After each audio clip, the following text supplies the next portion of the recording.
Welcome to the classroom students. आज हम six class की मैथमेटिक्स के यूनिट नंबर 4 यानी subdomain number 4 rate ratio and percentage के एक्सरसाइज नंबर 1 यानी एक्सरसाइज 4.1 को स्टार्ट करेंगे।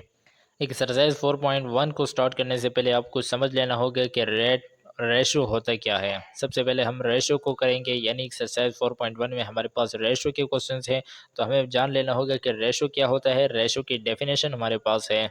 डेफिनेशन हमारे पास है कि the ratio is a numerical comparison. Ratio कहते हैं न्यूमेरिकल कंपैरिजन को बिटवीन टू क्वांटिटीज़ और थिंग्स। किसी भी दो चीज़ों के दरमियान कंपैरिजन को यानी उसके मवाजने को हम क्या कहते हैं, रेशो कहते हैं। और वो दोनों चीज़ें या दोनों क्वांटिटीज़ जो होती हैं वो सेम काइंड की होनी चाहिए। फॉर एग्जांपल ऐसा नहीं होना चाहिए कि अगर हम यहाँ पर है 2 किलोमीटर और इसका हम मवाजना कर रहे हैं, कंपैरिजन कर रहे हैं इसका 1 मीटर से, यानी यहाँ पर मीटर और यहाँ पर किलोमीटर नहीं होना चाहिए, बल्कि अगर यहाँ किलोमीटर है तो यहाँ भी किलोमीटर होना चाहिए। सेम काइंड का ये मतलब है। अब फॉर एग्जांपल हमारे पास एक वैल्यू है 3 और इसके दरमियान इस तरह की दो डॉट्स लगी हुई हैं और यहाँ पर है 1 यानी 3 रेशो, इसे हम इस तरह बोलेंगे 3:1। इसी रेशो को हम दो तरीक़ों से लिख सकते हैं। एक तो यह है कि 3:1 हो गया, यानी जैसे कि आपके सामने लिखा गया है। इसमें जो फर्स्ट ये जो वैल्यू है इसे हम बोलते हैं एंटीसीडेंट। यहाँ पर मैं लिखता हूँ, इसे हम एंटीसीडेंट बोलते हैं, यानी जो भी रेशो में पहली वैल्यू होगी इसे हम एंटीसीडेंट बोलेंगे और दूसरी जो वैल्यू होगी उसे हम बोलेंगे कॉन्सिक्वेंट, यानी पहली वैल्यू को एंटीसीडेंट और दूसरी वैल्यू को कॉन्सिक्वेंट बोलेंगे। इसी रेशो को हम एक इस फॉर्म में भी लिख सकते हैं। फॉर एग्जांपल 3:1 है तो इसे हम 3/1 की फॉर्म में भी लिख सकते हैं। इसमें भी जो एंटीसीडेंट होगा वो ये 3 होगा। जो नोमिनेटर होता है इसे हम फिर दो नाम बोल सकते हैं, नोमिनेटर भी बोल सकते हैं, और एंटीसीडेंट भी बोल सकते हैं, यानी पहली वैल्यू है ऊपर वाली वैल्यू को एंटीसीडेंट बोलेंगे। तो यहाँ पर मैं लिख देता हूँ एंटीसीडेंट, ये एंटीसीडेंट होगा। और जो नीचे डिनोमिनेटर होगा ये हमारे पास है डिनोमिनेटर।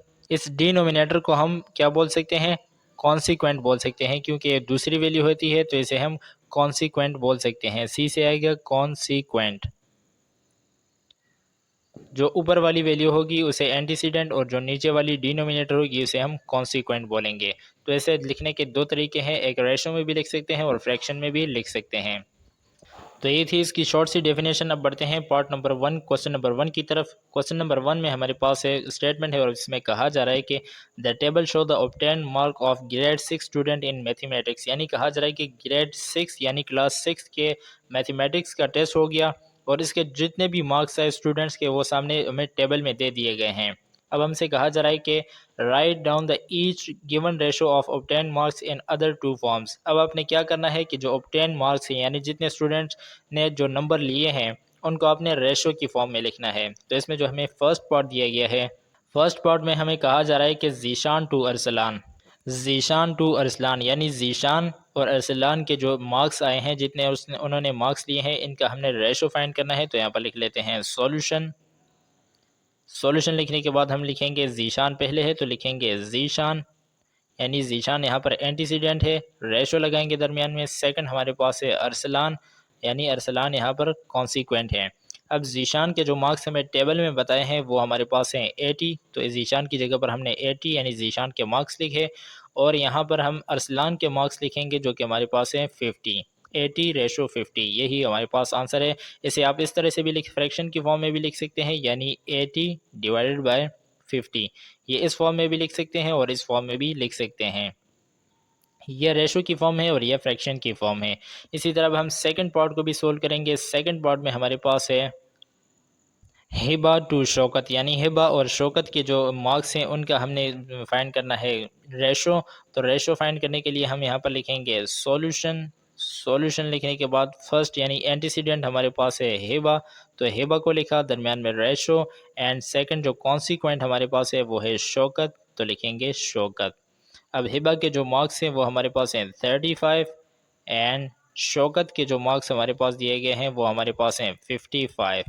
तो अब हम इसे फ्रैक्शन की फॉर्म में भी लिख लेते हैं। फ्रैक्शन की फॉर्म में लिखेंगे 35/55।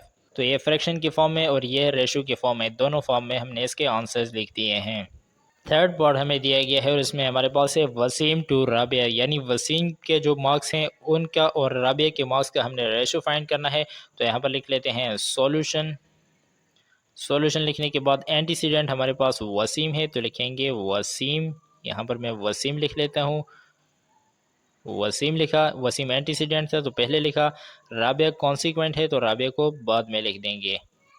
ये वसीम के अब मार्क्स हमने लिखने हैं तो वसीम के मार्क्स आप टेबल में देख सकते हैं कि 46 हैं, दरमियान में रेशो का साइन। और जो राबिया के मार्क्स है वो हमारे पास कितने हैं, वो हमारे पास हैं 70। तो 46 रेशो 70 ये हमारे पास आ गया। इसे फ्रैक्शन की फॉर्म में लिखने के लिए एंटीसीडेंट को ऊपर लिखेंगे, यानी 46 को ऊपर लिखा एंड 70 को नीचे लिख देंगे। कॉन्सिक्वेंट है ये इसे नीचे हमने लिख दिया। तो दोनों फॉर्म में हमने इसे लिख दिया है। नेक्स्ट पार्ट हमारे पास है part number 4, Ali to Arsalan. यानी अली और अरसलान के जो मार्क्स हैं उनका हमने क्या करना है, उसका हमने रेशो फाइंड करना है। तो यहाँ पर लिख लेते हैं सॉल्यूशन। सॉल्यूशन लिखने के बाद हम अली एंटीसीडेंट है यानी पहले है तो हम अली को पहले लिखेंगे, दरमियान में रेशो का साइन। एंड अरसलान जो है ये हमारे पास अब एंटीसीडेंट कॉन्सिक्वेंट है तो हर अरसलान को हमने बाद में लिख दिया।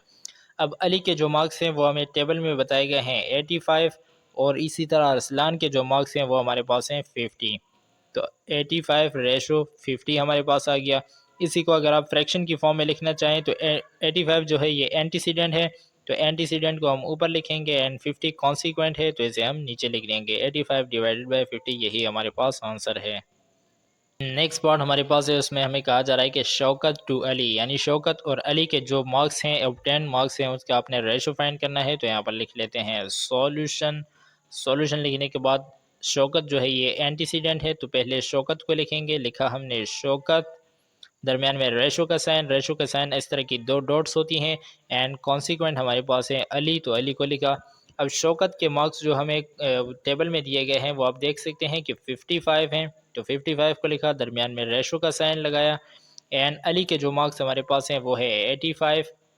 85 लिखे अली के मार्क्स, ये हमारे पास रेशो के फॉर्म में आंसर आ गया। इसी को आप जो है फ्रैक्शन की फॉर्म में लिखेंगे तो फर्स्ट जो वैल्यू है एंटीसीडेंट वो 55 है, इसे ऊपर लिखेंगे एंड 85 को नीचे लिख देंगे। तो ये हमारे पास रेशो के फॉर्म में भी आंसर आ गया है। सिक्स पार्ट हमारे पास है और इसमें हमें 3 नेम्स दिए गए हैं, शौकत टू अली, अली टू अरसलान। यानी हमने इन तीनों का जो रेशो है वो फाइंड करना है तो सेम वही करेंगे। सबसे पहले यहाँ पर लिखेंगे सॉल्यूशन। सॉल्यूशन लिखने के बाद हम क्या करेंगे, शौकत की जो मार्क्स हमें टेबल में दिए गए हैं जैसे कि आपको नज़र आ रहा है, सबसे पहले हम शौकत का नेम लिखेंगे तो यहाँ पर लिखेंगे शौकत। शौकत को लिखा। सेकंड नेम हमारे पास अली है, अली को लिखेंगे। एंड थर्ड नेम हमारे पास अरसलान है तो अरसलान को लिखेंगे। अब यहाँ पर आप सोच रहे होंगे कि इसमें एंटीसीडेंट कौन सा है और कॉन्सिक्वेंट कौन सा है। तो रेशो हमेशा दो वैल्यूज़ के दरमियान होती है, तीन वैल्यूज़ के दरमियान नहीं होती। तो इसलिए शौकत टू अली, इसमें शौकत एंटीसीडेंट और अली कॉन्सिक्वेंट है। तो इसके बाद हम फाइंड करेंगे अली टू अरसलान, इसमें अली जो है वो कॉन्सिक्वेंट इंसिडेंट बनेगा और अरसलान जो है वो कॉन्सिक्वेंट बनेगा। तो इस यहाँ पर जो अरसलान है वो एक टाइम में शौकत के साथ जो है वो तो कॉन्सिक्वेंट बनेगा लेकिन अरसलान के साथ वो एंटीसीडेंट बनेगा। तो इसलिए इसको आपने ध्यान से करना है। तो अब शौकत के मार्क्स जैसे कि हमें टेबल में बताए गए हैं तो हम यहाँ पर लिखेंगे शौकत के मार्क्स हैं 55। 55 को लिखा, दरमियान में साइन लगाया रेशो का। एंड नेक्स्ट हमारे पास अली है तो अली के 85 मार्क्स हैं, 85 को हमने लिख दिया। एंड अरसलान के जो मार्क्स हमारे पास दिए गए हैं वो हैं 50। तो 55 रेशो 85 डिवाइडेड बाय 50 ये हमारे पास इसका आंसर आ गया। इसे अगर आप फ्रैक्शन की फॉर्म में लिखना चाहें तो दो टाइम्स लिखेंगे, एक 55 डिवाइडेड बाय 85 यानी 55 डिवाइडेड बाय 85, ये आ गया शौकत और अली का। और इसी तरह नेक्स्ट हम लिखेंगे अली और अरसलान का तो 85 डिवाइडेड बाय 50, ये हमारे पास अली और अरसलान का आ गया है। नेक्स्ट एंड लास्ट पार्ट हमारे पास है सिक्स्थ और इसमें हमें कहा जा रहा है वसीम टू साइमा टू राबिया, यानी इन तीनों का हमने फ्रैक्शन रेशो फाइंड करना है। तो सबसे पहले यहाँ पर लिख लेते हैं सॉल्यूशन। सॉल्यूशन लिखने के बाद हम नेम्स को लिखेंगे। फर्स्ट नेम हमारे पास है वसीम तो वसीम को लिखा हमने, वसीम रेशो। नेक्स्ट है साइमा तो साइमा को लिखा रेशो। एंड लास्ट में है राबिया तो राबिया को हम लिखेंगे। अब हम टेबल में देख सकते हैं कि टेबल में जो हमें मार्क्स दिए गए हैं वसीम के सबसे पहले हमने लिखने हैं तो वसीम के मार्क्स हैं 46। रेशो का sign same as it is आएगा। साइमा के जो मार्क्स हमें दिए गए हैं वो हैं 62। एंड लास्ट में जो राबिया के मार्क्स हमारे पास हैं वो हैं 70। तो ये तीनों का हमने लिख दिया। इसे फ्रैक्शन की फॉर्म में लिखने के लिए इन दोनों का फ्रैक्शन बनेगा 46 डिवाइडेड बाई 62 और इन दोनों का यानी साइमा और राबे का जो फ्रैक्शन में बनेगा वो बनेगा 62 डिवाइडेड बाई 70 और यही हमारे पास आंसर्स हैं। एक्सरसाइज 4.1 का हमारे पास नेक्स्ट क्वेश्चन है, क्वेश्चन नंबर 2, और इसमें हमसे कहा जा रहा है कि right each of the following into ratio form. यानी नीचे जो हमें क्वेश्चन दिए गए हैं फ्रैक्शन की फॉर्म में, इसे हमने रेशो की फॉर्म में लिखना है। तो सबसे पहले फर्स्ट पार्ट को सोल्व करेंगे। फर्स्ट पार्ट में हमारे पास एक रेशो दिए फ्रैक्शन दिए गए है 3/5। 3/5 हमें फ्रैक्शन की फॉर्म में दिया गया है, इसे हमने रेशो की फॉर्म में लिखना है। तो यहाँ पर लिख लेते हैं सॉल्यूशन। सॉल्यूशन लिखने के बाद क्वेश्चन को एक मरतबा सेम एज इट इज लिखेंगे, यानी 3/5। अब मैंने इसमें आपको बताया कि जो 3 होता है इसको हम एंटीसीडेंट बोलते हैं, यानी 3 यहाँ पर नोमिनेटर है तो इस नोमिनेटर को हम एंटीसीडेंट बोलेंगे। यानी एंटीसीडेंट को हमेशा हम फर्स्ट में लिखते हैं, तो 3 हमारे पास एंटीसीडेंट हो गया।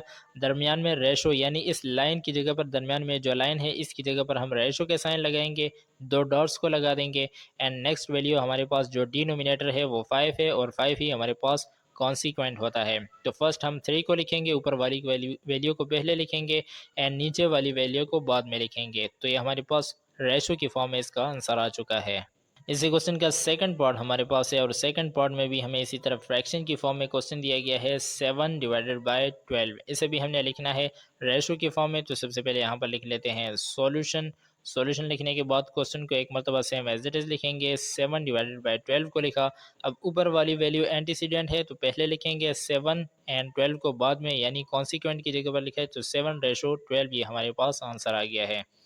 इसी तरह नेक्स्ट पार्ट हमें दिया गया है, इसी क्वेश्चन का थर्ड पार्ट है, और थर्ड पार्ट में हमारे पास एक फ्रैक्शन दिया गया है 34/37। इसे भी हमने लिखना है रेशो की फॉर्म में। तो सबसे पहले यहाँ पर लिख लेते हैं सॉल्यूशन। सॉल्यूशन लिखने के बाद क्वेश्चन के एक मरतबा सेम एज इट इज लिखेंगे। 34/37 लिखा। अब ऊपर वाली वैल्यू यानी नोमिनेटर हमारे पास एंटीसीडेंट होता है, तो ऊपर वाली वैल्यू को पहले लिखेंगे। 34 को लिखा। लाइन की जगह पर 2 डॉट्स लगाएंगे, यानी रेशो का साइन लगाएंगे। एंड नेक्स्ट वैल्यू हमारे पास 37 है, तो 37 को हमने लिखा। इसी तरह नेक्स्ट पार्ट हमारे पास है पार्ट नंबर 4, और फोर्थ पार्ट में भी हमारे पास एक फ्रैक्शन है 53/59। इसको भी हमने लिखना है रेशो की फॉर्म में। तो यहाँ पर लिखेंगे सॉल्यूशन। सॉल्यूशन लिखने के बाद हम क्वेश्चन को एक मरतबा सेम एज इट इज लिखेंगे 53/59। अब ऊपर वाली वैल्यू को फर्स्ट में लिखना है, यानी एंटीसीडेंट ऊपर वाली वैल्यू है तो 53 को लिखा, रेशो का साइन लगाया दरमियान में, एंड 59 को हम कॉन्सिक्वेंट की जगह पर लिख देंगे। इसी क्वेश्चन का नेक्स्ट पार्ट हमारे पास है पार्ट नंबर 5, और फिफ्थ पार्ट में भी हमारे पास एक फ्रैक्शन है 101/103। ऐसे भी हमने लिखना है रेशो की फॉर्म में। तो सबसे पहले यहाँ पर लिख लेते हैं सॉल्यूशन। सॉल्यूशन लिखने के बाद हम क्वेश्चन के एक मरतबा सेम एज इट इज लिखेंगे 101/103। अब ऊपर वाली वैल्यू हमारे पास एंटीसीडेंट है, तो एंटीसीडेंट को हम पहले लिखेंगे। 101 को लिखा, दरमियान में रेशो, एंड 103 जो है ये हमारे पास कॉन्सिक्वेंट है, तो इसे हमने बाद में लिख दिया। नेक्स्ट पार्ट हमारे पास है पार्ट नंबर 6, और पार्ट नंबर 6 में हमारे पास एक फ्रैक्शन है x/y। इसे भी हमने लिखना है रेशो के फॉर्म में। तो यहाँ पर लिखेंगे सॉल्यूशन। सॉल्यूशन लिखने के बाद हम क्वेश्चन के एक मरतबा सेम एज इट इज लिखेंगे। x/y को लिखा। अब x यानी पहली वैल्यू एंटीसीडेंट जो है वो x है, तो x को हम पहले लिखेंगे, दरमियान में रेशो का साइन, एंड y जो है यहाँ पर कॉन्सिक्वेंट है तो y को हमने बाद में लिखा। x/y यही हमारे पास आंसर है। पार्ट नंबर 7 हमारे पास है, और सेवन पार्ट में भी हमें एक फ्रैक्शन दिया गया है x/x+1। ऐसे भी हमने लिखना है रेशो के फॉर्म में। तो सबसे पहले यहाँ पर लिख लेते हैं सॉल्यूशन। सॉल्यूशन लिखने के बाद क्वेश्चन को एक मरतबा सेम एज इट इज लिखेंगे। x/x+1 को लिखा। अब x यहाँ पर है एंटीसीडेंट, तो हम x को पहले लिखेंगे। नीचे लाइन है, x के नीचे लाइन है, तो x के राइट साइड पर यहाँ पर 2 डॉट्स लगाएंगे, यानी रेशो का साइन लगाएंगे।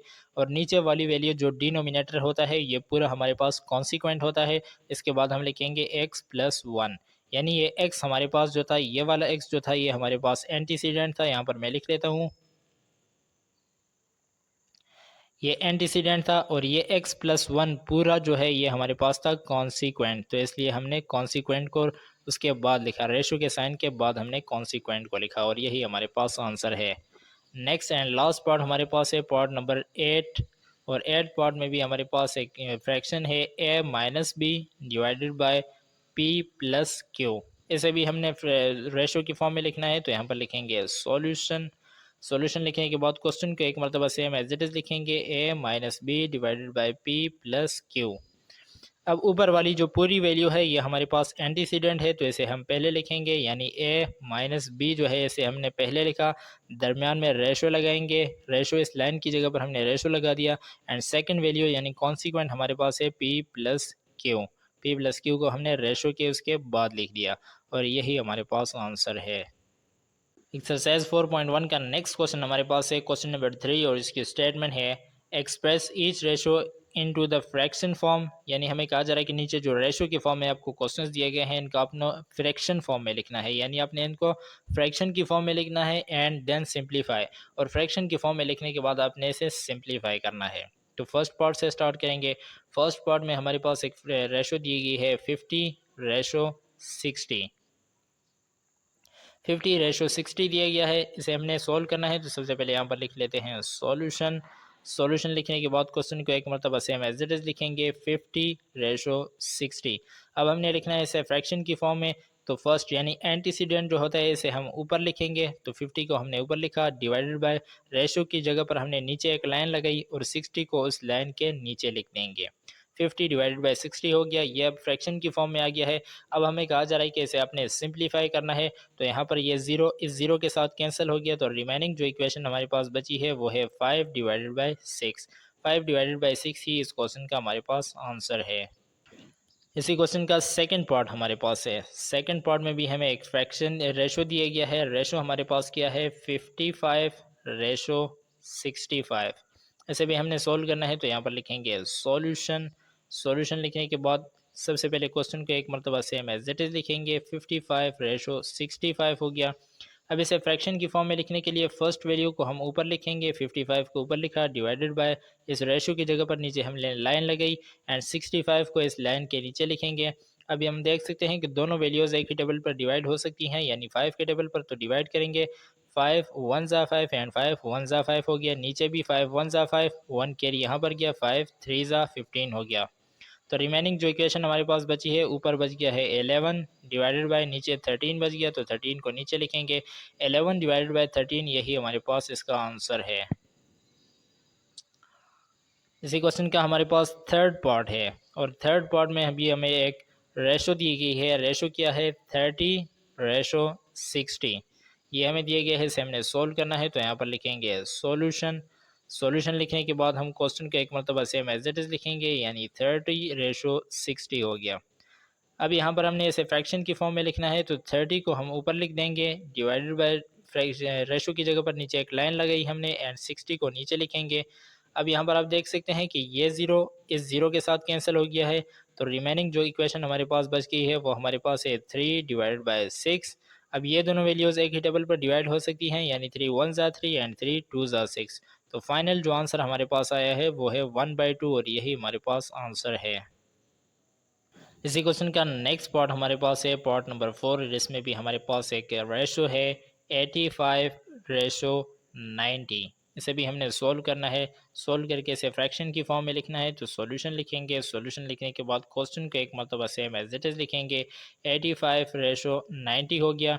अब हमने इसे फ्रैक्शन की फॉर्म में लिखना है, तो फर्स्ट वैल्यू 85 है, 85 को हम ऊपर लिखेंगे, डिवाइडेड बाय 90 को हमने नीचे लिख दिया, यानी सेकंड वाली जो वैल्यू है इसे नीचे लिख दिया। रेशो की जगह पर हमने दरमियान में लाइन लगा दी।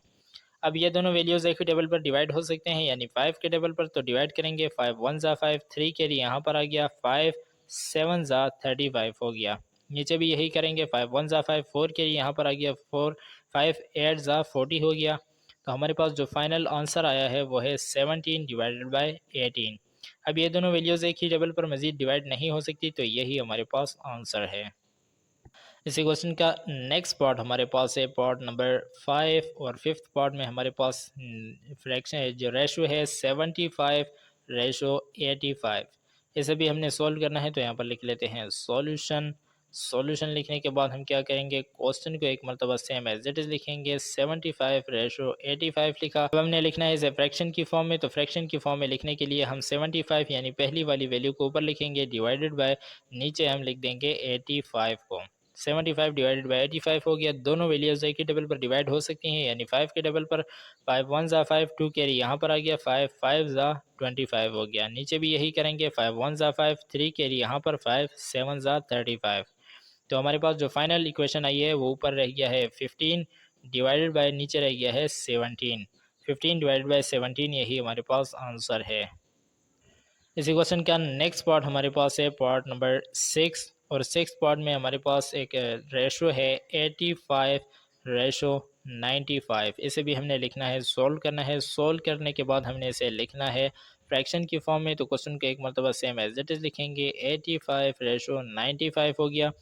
अब यहाँ पर आप देख सकते हैं 85 पहली वैल्यू है यानी एंटीसीडेंट है, तो एंटीसीडेंट को हम ऊपर लिखेंगे, 85 को ऊपर लिखा, एंड नीचे हम 95 यानी कॉन्सिक्वेंट को लिख देंगे। अब ये दोनों वैल्यूज़ एक ही टेबल पर डिवाइड हो सकती हैं, यानी 5 के टेबल पर 5 1 ज़ा 5, 3 कैरी यहाँ पर आ गया, 5 7 ज़ा 35, और नीचे भी यही करेंगे, 5 1 ज़ा 5, 4 कैरी यहाँ पर 5 9 ज़ा 45 हो गया। तो हमारे पास जो फाइनल आंसर आया 17 डिवाइडेड बाई 19, यही हमारे पास आंसर है। इसी क्वेश्चन का नेक्स्ट पार्ट हमारे पास है पार्ट नंबर 7, और 7 पार्ट में भी हमारे पास एक फ्रैक्शन है 56 रेशो हमारे पास दी गई है 56/70। इसे भी हमने सोल्व करके फ्रैक्शन की फॉर्म में लिखना है, तो यहाँ पर लिखेंगे सॉल्यूशन। सॉल्यूशन लिखने के बाद क्वेश्चन को एक मरतबा सेम एज इट इज़ लिखेंगे। अब हमने इसे फ्रैक्शन की फॉर्म में लिखना है, तो फ्रैक्शन की फॉर्म में लिखने के लिए 56 एंटीसीडेंट है, तो इसे हम ऊपर लिखेंगे, यानी एंटीसीडेंट को ऊपर लिखा, डिवाइडेड बाय नीचे हम कॉन्सिक्वेंट यानी 70 को लिख देंगे। अब यहाँ पर आप देख सकते हैं कि दोनों वैल्यूज एक ही टेबल पर डिवाइड हो सकती हैं, यानी 2 के टेबल पर तो डिवाइड करेंगे, 2 ज़ा 4 हो गया, 1 यहाँ पर आ गया, ये 16 हो गया, 2 8 ज़ा 16 हो गया, और इसी तरह नीचे भी हम करेंगे, यानी 2 3 ज़ा 6 हो गया, 1 कैरी यहाँ पर आ गया, ये 10 हो गया, तो 2 5 ज़ा 10 हो गया। तो हमारे पास जो आंसर आया है वो है 28 डिवाइडेड बाई 35। अब आप देख सकते हैं कि ये दोनों वैल्यूज एक ही टेबल पर डिवाइड हो सकती हैं। कौन सा टेबल है वो? 7 के टेबल पर इजीली डिवाइड होंगी, यानी 7 4 ज़ा 28 एंड 7 5 ज़ा 35 हो गया। तो हमारे पास जो फाइनल आंसर आया है वो है 4 डिवाइडेड बाई 5। 4 डिवाइडेड बाई 5 ही इसका हमारे पास आंसर है। इसी क्वेश्चन का नेक्स्ट एंड लास्ट पार्ट हमारे पास है पार्ट नंबर 8, और पार्ट नंबर 8 में हमारे पास एक रेशो है 0.6 रेशो 0.9। इसे भी हमने फ्रैक्शन की फॉर्म में लिखना है, तो सबसे पहले यहाँ पर लिख लेते हैं सॉल्यूशन। सॉल्यूशन के बाद क्वेश्चन को सेम एज इट इज़ लिखेंगे, 0.6 रेशो 0.9। अब 0.6 एंटीसीडेंट है, तो इसे ऊपर लिखेंगे, यानी 0.6 को ऊपर लिखा है, एंड 0.9 को नीचे लिखेंगे। अब इसे डिवाइड करेंगे, तो हमें पता है एक ही टेबल पर डिवाइड होंगी, 3 के टेबल पर 3 2 ज़ा 6 एंड 3 3 ज़ा 9 हो गया। तो हमारे पास जो आंसर आया है वो है 2 डिवाइड बाई 3। 2 डिवाइड बाई 3 ही इसका आंसर है। एक्सरसाइज 4.1 का नेक्स्ट क्वेश्चन हमारे पास है क्वेश्चन नंबर 4, और इसकी स्टेटमेंट है, ड्यूरिंग अ पीएसएल मैच, यानी कहा जा रहा है कि पाकिस्तान सुपर लीग यानी पीएसएल का मैच हो रहा था, नवीद कंप्लीटेड हिज सेंचुरी इन 1 होर। नवीद ने, जो खिलाड़ी था नवीद, उसने अपनी सेंचुरी मुकम्मल की, यानी 100 स्कोर मुकम्मल किए कितने टाइम में? 1 घंटे में। वाइल सरफराज टुक 1 होर 30 मिनट, जबकि सरफराज जो कि प्लेयर था उसने 1 होर और 30 मिनट यानी 1.5 घंटा लिया अपनी सेंचुरी को मुकम्मल करने के लिए। What is the ratio of time taken by both player to complete their centuries. अब इन दोनों का जो टाइम लिया, यानी एक ने 1 घंटा लिया और दूसरे ने 1 घंटा और 30 मिनट लिए। अब इन दोनों का जो है रेशो क्या बनेगा, इन दोनों के टाइम का क्या रेशो बनेगा? Right the ratio in the simplest form. हमने वो रेशो लिखना है सिंपलेस्ट फॉर्म में, यानी आसान फॉर्म में। तो सबसे पहले यहाँ पर लिखेंगे सॉल्यूशन। सॉल्यूशन लिखने के बाद हम क्या करेंगे कि क्वेश्चन में से डेटा को लेंगे, तो यहाँ पर हम लिख सकते हैं टाइम टेकन बाय नवीद, यानी वो टाइम जो नवीद ने लिया, तो वो कितना था हमारे पास? 1 हॉर। वो 1 हॉर था हमारे पास। 1 हॉर को हम मिनट्स में कन्वर्ट कर देंगे, तो 1 को मल्टीप्लाई कर देंगे 60 के साथ। 60 के साथ क्यों मल्टीप्लाई कर रहे हैं? क्योंकि हमें पता है कि 1 हॉर में 60 मिनट होते हैं, तो 60 को 1 के साथ मल्टीप्लाई करेंगे तो आंसर आएगा 60। यानी 60 मिनट्स लिए किसने? नवीद ने लिए अपनी सेंचुरी को मुकम्मल करने के लिए। अब हम यहाँ पर लिखेंगे टाइम टेकन बाय सरफराज, यानी सरफराज ने जो टाइम लिया वो था 1 हॉर एंड 30 मिनट्स। इतना टाइम सरफराज ने लिया। अब इसे भी हम मिनट्स में कन्वर्ट करेंगे, तो 1 को मल्टीप्लाई कर देंगे 60 के साथ, एंड इन 30 मिनट्स को साथ में same as it is plus कर देंगे। 60 के साथ मल्टीप्लाई कर देंगे तो 60 हो जाएगा। 60 + 30 ये हमारे पास हो जाएगा 90। यानी 90 मिनट्स किसने लिए? सरफराज ने लिए सेंचुरी को मुकम्मल करने के लिए। अब हमने इन दोनों का, यानी 60 मिनट्स का और 90 मिनट्स का, ये हमने फाइंड करना है रेशो। तो रेशो फाइंड करने के लिए हम क्या करेंगे, यहाँ पर लिखेंगे 60 एंड रेशो, और ये हमारे पास है 90, तो 90 को लिख देंगे, यानी 60:90 हो गया। हमने ये इसे कन्वर्ट करके क्यों लिखा, क्योंकि आप देख सकते हैं कि यहाँ हॉर्स में है और यहाँ मिनट्स में है, तो इसलिए हमने जब भी करना होता है तो हम उसके यूनिट्स को सेम करते हैं, पहले यूनिट्स को सेम करते हैं, उसके बाद उसका हम रेशो निकाल सकते हैं। तो यहाँ पर हमने यूनिट्स को सेम किया, यहाँ भी मिनट आ गए, यहाँ भी मिनट आ गए, तो अभी आप देख सकते हैं कि 60:90 हो गया। इसे हमने सोल्व करना है, तो सोल्व करने के लिए 60 को ऊपर रखेंगे एंड डिवाइडेड बाय 90 को नीचे डिनोमिनेटर यानी कॉन्सिक्वेंट की जगह पर रख देंगे। अब आप देख सकते हैं कि ये ज़ीरो इस ज़ीरो के साथ कैंसिल हो गया, तो हमारे पास रिमेनिंग बच गया है 6/9। 6 और 9 एक ही टेबल पर डिवाइड हो सकते हैं 3 के टेबल पर, यानी 3 2 ज़ा 6 एंड 3 3 ज़ा 9। तो हमारे पास जो फाइनल आंसर आया वो ऊपर है 2/, नीचे 3 आ गया, 2/3, यही हमारे पास आंसर आ गया है इसकी फॉर्म में। इसे आप रेशो की फॉर्म में भी लिख सकते हैं, यानी रेशो की फॉर्म में आप कुछ इस तरीके से लिखेंगे कि 2:3, ये हमारे पास आंसर आ गया है। फ्रैक्शन की फॉर्म में अगर लिखना है तो 2/3, एंड अगर रेशो की फॉर्म में लिखना है तो 2:3, यही हमारे पास आंसर हैं। एक्सरसाइज 4.1 का नेक्स्ट क्वेश्चन हमारे पास है क्वेश्चन नंबर 5, और इसकी स्टेटमेंट है अनिल्स मंथली सैलरी इज रेस 55,000, यानी हमें कहा जा रहा है कि अनिल्स की जो मंथली सैलरी है वो 55,000 है। He spend his monthly salary in the ratio 2/3, वो अपनी सैलरी को दो जगहों डिवाइड करता है, 2/3 के रेशो से डिवाइड करता है, और जो 2 का रेशो है ये वो सेविंग्स के लिए रखता है, यानी अपने पास सेव करता है, ये उसकी सेविंग्स है, और जो 3 है ये इसके घरेलू अखराजात हैं, यानी एक्सपेंडिचर है। अब हमें कहा जा रहा है कि आपने क्या फाइंड करना है, find his monthly expenditure and saving. आपने सेविंग्स और एक्सपेंडिचर उसकी फाइंड करनी है, यानी उसकी सेविंग्स कितनी है और इसकी एक्सपेंडिचर कितनी है, किस चीज़ में से, 55,000 सैलरी में से उसकी सेविंग्स कितनी बनती है, अगर वो 2 के हिसाब से सेविंग रखता है तो उसकी सेविंग कितनी बनती है, और 3 अगर घर में वो खर्चा करता है तो उसकी अखराजात कितने हैं, यानी घर में वो कितना खर्चा करता है और सेविंग्स कितनी बनाता है, ये आपने फाइंड करना है। तो इसके लिए सबसे पहले यहाँ पर लिखेंगे सॉल्यूशन। सॉल्यूशन लिखने के बाद हम क्या करेंगे कि हम क्वेश्चन में से डेटा को लेंगे, तो यहाँ पर हम लिख सकते हैं कि टोटल सैलरी, यानी अनिल की जो टोटल सैलरी है वो कितनी है, वो हमारे पास है 55,000।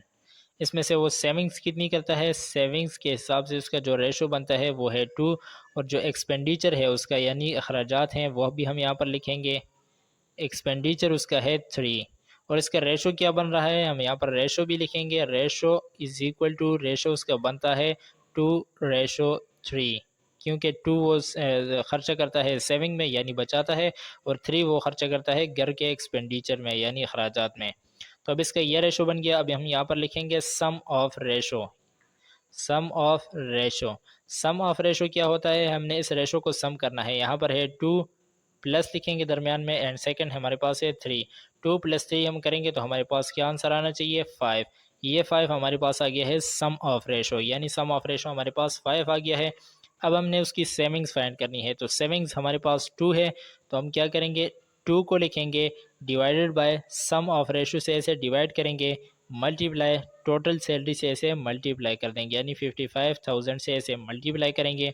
हमने जस्ट ये किया कि सेविंग्स फाइंड करनी है हमें, तो सेविंग्स के जो रेशो है वो कितना है, 2 है, तो हमने 2 को लिखा, एंड टोटल जो रेशो है वो कितना है, यानी सम ऑफ रेशो जो है वो 5 है, तो इसे डिवाइड कर दिया 5 से, और इसकी सैलरी में से उसकी सेविंग्स फाइंड करनी है, तो सैलरी के साथ इसे मल्टीप्लाई कर दिया। नेक्स्ट स्टेप में हम इसे एक ही टेबल पर डिवाइड हो रहे हैं तो डिवाइड करेंगे, यानी 5 1 ज़ा 5 हो गया, एंड यहाँ पर भी 5 1 ज़ा 5, यहाँ पर भी 5 1 ज़ा 5, और ये 3 0 साथ में सेम एज इट इज़ आ जाएंगे। तो हमारे पास जो रिमेनिंग इक्वेशन बनेगी वो है 2 × 11,000। 2 को 11,000 के साथ मल्टीप्लाई करेंगे तो आंसर आएगा 22,000। ये 22,000 उसकी क्या है, सेविंग्स है, इसके साथ हम सेविंग्स लिखेंगे। अब इसी तरह इसके एक्सपेंडिचर हमने फाइंड करना है, तो एक्सपेंडिचर का क्या है, 3 है, तो हम क्या करेंगे कि 3 को सेम एज इट इज़ लिखेंगे, डिवाइडेड बाय से डिवाइड करेंगे, सम ऑफ रेशो यानी 5 के साथ मल्टीप्लाई करेंगे टोटल सैलरी के साथ, वो हमारे पास है 55,000। 55,000 के साथ हमने इसे मल्टीप्लाई किया। अब ये दोनों वैल्यूज़ एक ही टेबल पर डिवाइड हो रही हैं, 5 1 ज़ा 5, यहाँ भी 5 1 ज़ा 5, 5 1 ज़ा 5, और ये 3 0 साथ में सेम एज इट इज़ आ जाएंगे। तो यहाँ पर जो हमारे पास इक्वेशन बनी है रिमेनिंग वो हमारे पास है 3 × 11,000। 3 को 11,000 के साथ मल्टीप्लाई करेंगे तो हमारे पास आंसर आएगा 33,000। 33,000। ये 33,000 उसके क्या है, एक्सपेंडिचर है। तो इसकी सेविंग्स कितनी है, 22,000 है, और एक्सपेंडिचर उसका है 33,000। दोनों को अगर प्लस करेंगे तो उसकी सैलरी बन जाएगी, जो कि हमारे पास है 55,000। और यही हमारे पास आंसर हैं। एक्सरसाइज 4.1 का नेक्स्ट एंड लास्ट क्वेश्चन हमारे पास है क्वेश्चन नंबर 6, और इसकी स्टेटमेंट है डिस्ट्रीब्यूट रेस्ट 99,000 अमंग 3 ब्रदर्स। यानी कहा जा रहा है कि 99,000 रुपीज़ थे और इसे हमने 3 भाइयों के दरमियान तकसीम किए। 3 भाई कौन थे, मोइज़, ज़ुरैन एंड अब्दुल हादी। इन तीनों के दरमियान हमने इक्वली तकसीम की, इक्वली नहीं बल्कि एक रेशो के साथ तकसीम किए। रेशो हमारे पास क्या है, रेशो हमारे पास है मुइज़ और जैन का जो रेशो है वो है 4:5, और ज़ुरैन और अब्दुल हादी का जो रेशो है वो हमारे पास है 5:6। तो अब हमने फाइंड करना है कि हर एक बंदे को, हर एक भाई को कितने पैसे मिले हैं, ये हमने फाइंड करना है। तो सबसे पहले यहाँ पर लिख लेते हैं सॉल्यूशन। सॉल्यूशन लिखने के बाद हम इन तीनों भाइयों के नाम लिखेंगे, यानी तीनों भाई कौन से हैं। सबसे पहले हमारे पास मोइज़ है, तो लिखेंगे मोइज़ एंड दरमियान में रेशो का साइन। सेकंड नंबर पर जो हमारे पास दिए गए है वो है ज़ुरैन, तो ज़ुरैन को लिखा। एंड थर्ड नंबर पर जो हमारे पास है वो है अब्दुल हादी, तो यहाँ पर अब्दुल हादी का नाम लिख देंगे। ये हमने अब्दुल हादी का नाम लिखा। अब मुइज़ और ज़ुरैन के जो रेशो हमें बताए गए हैं वो हमारे पास है 4:5। ये मुइज़ और ज़ुरैन का रेशो हमें बताया गया है, यानी 4:5 है। और इसी तरह फिर हमें ज़ुरैन और अब्दुल हादी का रेशो बताया गया है, जो कि हमारे पास है 5:6। ये हमारे पास ज़ुरैन और अब्दुल हादी का रेशो है। तो अब हम क्या करेंगे, 4 को मल्टीप्लाई कर देंगे 5 के साथ। 4 को हमने 5 के साथ मल्टीप्लाई किया, नीचे एक लाइन ड्रॉ करेंगे इस तरह से। 4 5 20 हो गया, तो 20 को मोइज़ के नीचे, यानी यहाँ पर हम 20 को लिख देंगे। यहाँ पर हमने 20 को लिखा, दरमियान में प्लस का साइन लगा देंगे। अब इस 5 को ऊपर वाले 5 के साथ, यानी इस 5 के साथ मल्टीप्लाई करेंगे इस तरह से। 5 5 ये हमारे पास हो जाएगा 25। 25 को ज़ुरैन के साथ इसके नीचे लिख देंगे एंड दरमियान में अगेन प्लस लगाएंगे।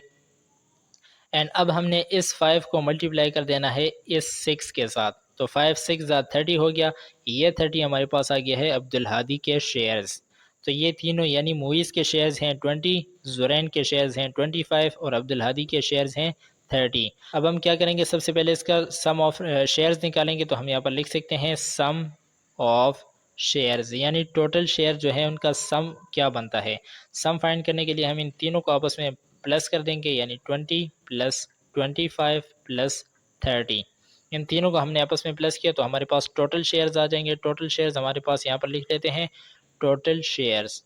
तो टोटल शेयर्स हमारे पास 20 प्लस 25 प्लस 30 करेंगे तो आंसर आएगा 75। ये 75 हमारे पास आ गए हैं टोटल शेयर्स। अब हमने हर एक का अलहदा से फाइंड करना है, मुइज़ का और इसी तरह ज़ुरैन का और अब्दुल हादी का फाइंड करना है कि उन्हें 99,000 में से कितने कितने रुपीज़ मिले हैं। तो यहाँ पर नीचे हम फाइंड करेंगे। तो यहाँ पर हम सबसे पहले मुइज़ का फाइंड करेंगे। मुइज़ का फाइंड करने के लिए यहाँ पर मुइज़ का नाम लिख देंगे। मुइज़ लिखा, मुइज़ के शेयर्स कितने हैं 20 हैं, मुइज़ के नीचे 20 लिखा हुआ है तो 20 को लिखेंगे डिवाइडेड बाय टोटल शेयर्स कितने हैं 75 हैं। तो हमने मुइज़ के शेयर्स को डिवाइड किया टोटल शेयर से और इन दोनों को मल्टीप्लाई कर देंगे किसके साथ 99,000, यानी टोटल जो रुपीज़ हमारे पास थे उसके साथ मल्टीप्लाई कर देंगे। नेक्स्ट हम 20 को 75 पर डिवाइड करेंगे तो हमारे पास आंसर आएगा 0.267। 0.267 आ गया, मल्टीप्लाई 99,000 को सेम एज इट इज़ लिख देंगे। इन दोनों को आपस में मल्टीप्लाई करेंगे तो हमारे पास फाइनल आंसर आएगा 26,400। ये 26,400 किसका आया, मुइज़ का शेयर आ गया, यानी 99,000 में से मुइज़ को 26,400 रुपीज़ मिले हैं। अब इसी तरह नेक्स्ट हमने फाइंड करना है किसका, ज़ुरैन का फाइंड करना है। तो यहाँ पर ज़ुरैन का नाम लिखेंगे। यहाँ पर हमने ज़ुरैन लिखा, ज़ुरैन के जो शेयर्स हैं वो हैं 25, तो 25 को ऊपर लिखेंगे एंड टोटल शेयर्स को यानी 75 को इसके नीचे लिखेंगे, मल्टीप्लाई करेंगे टोटल नंबर ऑफ़ रुपीज़ के साथ जो कि हमारे पास है 99,000। 25 को 75 पर डिवाइड करेंगे तो हमारे पास आंसर आएगा 0.33 और इसे हम मल्टीप्लाई बाय 99,000 को सेम एज इट इज़ लिखेंगे। दोनों को आपस में मल्टीप्लाई करेंगे तो फाइनल आंसर आएगा 33,000, यानी 33,000। 99,000 में से 33,000 मिले हैं ज़ुरैन को, तो ये ज़ुरैन का शेयर आ गया। और इसी तरह अब हम लास्ट में फाइंड करेंगे अब्दुल हादी का। अब्दुल हादी के जो शेयर्स हैं वो हैं 30, तो यहाँ पर मैं लिख लेता हूँ अब्दुल हादी। अब्दुल एच मैंने लिख दिया, यानी अब्दुल हादी बल्कि मैं AH लिख देता हूँ। A से अब्दुल और H से हादी। अब्दुल हादी के जो शेयर्स हैं वो हमारे पास कितने हैं, 30 हैं, तो 30 को लिखेंगे डिवाइडेड बाय टोटल शेयर्स हमारे पास 75 हैं, तो 75 को लिखा मल्टीप्लाई बाय 99,000 यानी टोटल नंबर ऑफ रुपीज़ के साथ। 30 को 75 पर डिवाइड करेंगे तो हमारे पास आंसर आएगा 0.4 मल्टीप्लाई बाय 99,000 को सेम एज इट इज़ लिख देंगे। दोनों को आपस में मल्टीप्लाई करेंगे तो फाइनल आंसर आएगा 39,600। 99,000 में से 39,600 मिले हैं किसको, अब्दुल हादी को, और यही तीनों हमारे पास आंसर्स हैं। इसके साथ हम आंसर्स लिख सकते हैं।